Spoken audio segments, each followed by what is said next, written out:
But there were a couple of games last night. We've already mentioned Arsenal closing the gap on Liverpool to 6 points at the Amex. Brentford were the visitors to Brighton, and they played out a goalless draw. There's a bit of controversy in this one, Cass, when João Pedro avoided a red card for appearing to elbow Yehor Yarmouk. Now, the incident happened in the 75th minute. It was right in front of the referee, Andy Madley. There was a lengthy stoppage to check for a possible red card. Chris Kavanagh was on VAR duty, but he deemed that Madley's call was not a clear and obvious error, presumably having a conversation with Madley. That's how Kavanagh came to that conclusion. What do you think, Ash? Tell me, you've played football. Oh, have I? Well, to a degree. He's a lucky boy. So you That's say my it's a instant. red. Yeah, absolutely. To say, look, of course, I've played lots of games and things happen and acts, and I've flung my elbows and I've had them, flung in my face as well. When I've got an elbow. I broke my nose 3 times. Yeah, and that's happened. Okay.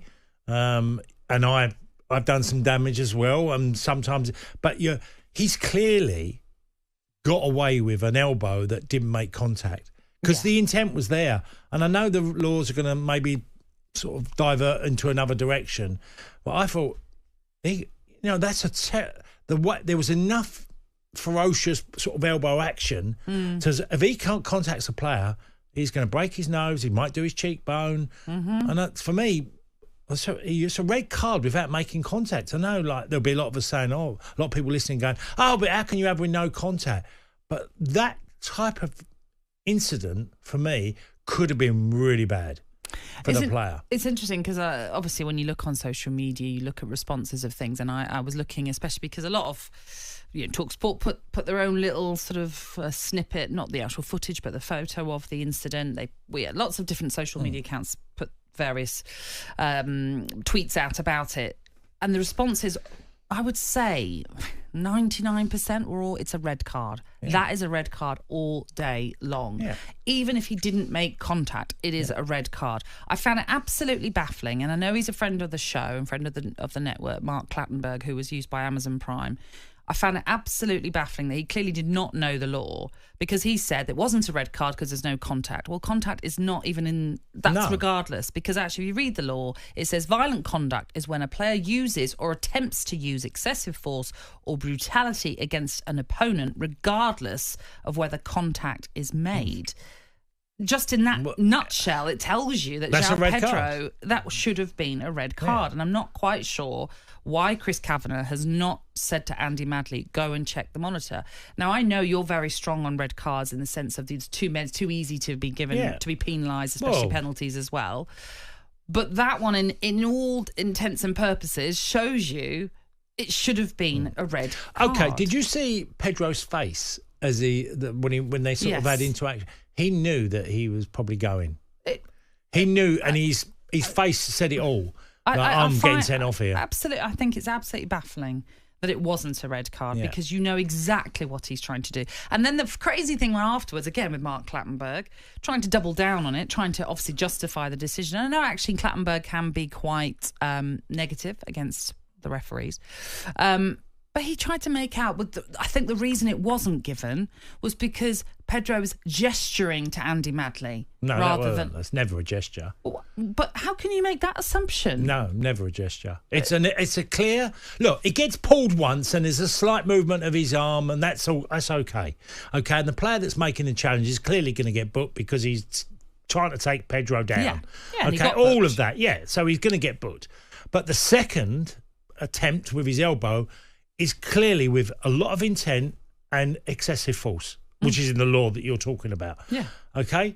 That, to me, straight away. I saw a couple of red cards. I'm sure we'll mention John Duran. I thought it was quite harsh, his red card. Also, Bruno Fernandes, I thought that was harsh, his red card. Didn't think it was worthy of being sent off. But this one, there's no contact.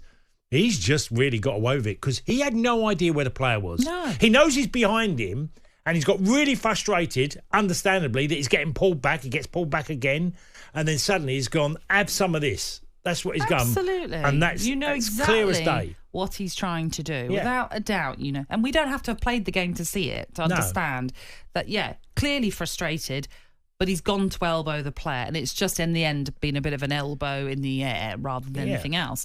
And yes, well, if you throw a punch and miss, what you can say? It's a gesture. Well, imagine if a player throws a punch. An elbow's just as damaging as a punch, by the way. Oh, I know, I absolutely agree with you. I know, I agree. It's like if me and you had a little argument and then I went to punch and I missed you, you could still go to HR and go, but try to assault me. Absolutely. Yeah, and I'd get done for that. So it's no different to a player doing the same on a pitch. Now, the only difference is, and I know Mark Clattenburg again said this, and I don't know whether it's true or not, but he was saying there can't be any retrospective action because it was looked at by VAR. There's a part of me that feels like, yeah, okay, fair enough, they can't really look at it. But the point being that VAR should have either sent him or said to the referee, send him off, or you've missed this, it's a blatant red card. As you know, I'm so much more in favour of keeping 11 against 11 on the field. As soon as I'm watching it last night, I'm thinking, nah, you're gone. You're going to get sent off for that. Absolutely. And it would have been stupidity on his part because, I understand he was frustrated, but you've got to be able to control that rather than try and lash out like he did. And he's only fortunate that he didn't catch Yarmulke in any way. That being said, very briefly on that game as a whole, because that was really the massive talking point. I thought it was a decent game, though. I did. I think it came to life in the second half because Brentford came to life. They were a bit passive, I thought, in the first. Brighton will be disappointed that they didn't perhaps take advantage of... Especially the early periods of the game. Exactly. Yeah. And Brighton are going through a little bit of a sticky patch, aren't they, in terms of their results. Amazing that Welbeck's been out as well. They missed Danny Welbeck. I think he gives them a... whether it's, just based on, he not playing him as much because of his age, but... I think Brighton is so much better when Danny Welbeck's in the team because he's a selfless player and he just gives... nearly from the wingers to the forward, because Pedro plays a bit deeper role when Welbeck plays. Yeah. And I think they just slightly miss him a little bit when he's not inside. Well, they're that one in 6th now. Yeah. Brighton. They are 10th, and it's no drama because they're actually 3 points off 5th, for example. So there's no reason why they can't get themselves back on track. What we should also point out for Brentford, Cass, it's another costly game for injuries. Yeah. 11 senior first-team players now are out for Brentford, or certainly after that game. We have to wait and see, obviously, the outcome. Keeper was one, obviously. Mark Flecken going off. Ben Mee, likewise. We only have one fit senior centre-back, which is Nathan Collins, who's been having a terrific season. But that goes to show how difficult it has been for Thomas Frank. So he'll no doubt be happy with the fact they got a point at Brighton. With all the injuries that are You've actually done really well without having your fullbacks in that. You've done really well. These fullbacks have been out for... I can't even remember the last time I've seen them in a Brentford shirt. It's been that long. I think you have to go back to the season before last. That's how long ago it's been since we've seen them in a Brentford shirt. Yeah. Costly times. I thought the Mads...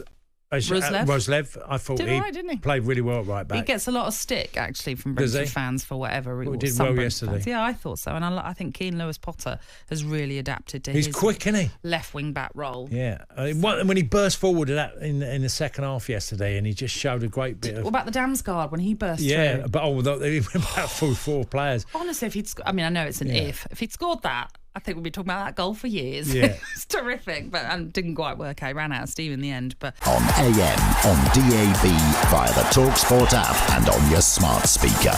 talkSPORT.